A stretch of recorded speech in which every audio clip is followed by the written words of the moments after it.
அனைவருக்கும் வணக்கம். உ ஊகாரம் நவவோடு நவிலா. இப்ப இந்த 2 எழுத்துக்கள் சொல்லியிருக்கிறாரு. உ உ இந்த 2 எழுத்துக்களும் ந வ ஆகிய 2 மெய்யெழுத்துக்கள். இப்ப இந்த 2 உயிரெழுத்துக்களும் இந்த 2 மெய்யெழுத்துக்களோடு மொழி இறுதி எழுத்துக்களாக வருவதில்லை அப்படின்னு சொல்றார்.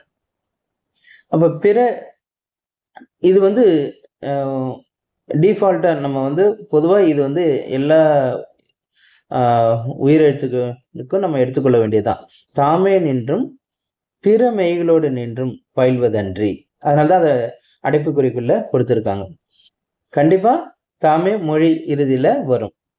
இது இந்த இடத்துல நான் சொல்ல வேண்டியது என்ன அப்படின்னு பார்த்தீங்கன்னா, அளபெடையில வருது இல்லைங்களா, அதெல்லாமே இவங்க கணக்கில் எடுத்துக்கிறாங்க. அதை நம்ம வந்து கவனிக்கணும். அடுத்தது, தாமே நின்று பிறமைகளோடு நின்று பயில்வதன்றி நகர வகரங்களோடு பயிலா. நகர வகரங்களோடு மொழி இறுதியில உ உ ஆகிய 2 எழுத்துக்களும் வருவதில்லை. இதுதான் இங்க சொல்லப்பட்டு இருக்கு. அதுக்கு எடுத்துக்காட்டுகள்லாம் வந்து இங்க கீழே கொடுத்துருக்காங்க. இந்த 1 என்கின்ற எண்ணில் வந்து பார்த்தீங்கன்னா உங்களுக்கு தெரியும்.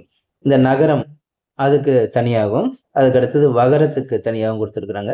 இந்த இலக்கணத்துல வந்து பிற்காலத்துல வந்து ஒர்க் பண்ணணும் அப்படின்னு நினைக்கிறவங்க இருக்காங்க இல்லைங்களா, அவங்களும் மரபு ரீதியான சங்க இலக்கியம், பக்தி இலக்கியங்கள், இந்த மாதிரியான இலக்கியங்கள்ல வந்து இலக்கண அடிப்படையில வேலை செய்யணும்னு நினைக்கிற ஆராய்ச்சியாளர்கள் அவங்களுக்கெல்லாம் வந்து இந்த பகுதி வந்து ரொம்ப முக்கியமான பகுதி. அதனால தான் நான் கொடுக்குறேன்.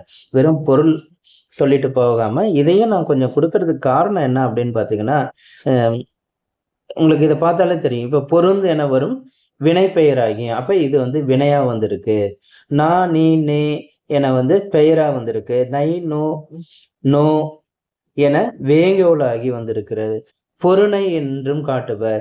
ஸோ இந்த மாதிரியான, அதே மாதிரி வகரத்துக்கும் சொல்றார். வேங்கோல வந்திருக்கு, பெயரா வந்திருக்கு அப்படின்றதெல்லாம் சொல்றாங்க இல்லையா. ஸோ இதுக்கு காரணம், இதை நான் கொடுக்கறதுக்கு காரணம் என்ன அப்படின்னு பார்த்தீங்கன்னா, இந்த இலக்கியங்களை படிக்கிறவங்க இல்லை வந்து இலக்கியத்தை இலக்கண நோக்கல் பார்க்கிற அந்த பார்வை இருக்குல்ல, அவர்களுக்கு வந்து இது வந்து பயனுள்ளதாக இருக்கும் அப்படின்றதுனால தான் இந்த பகுதியை நான் கொடுக்குறேன்.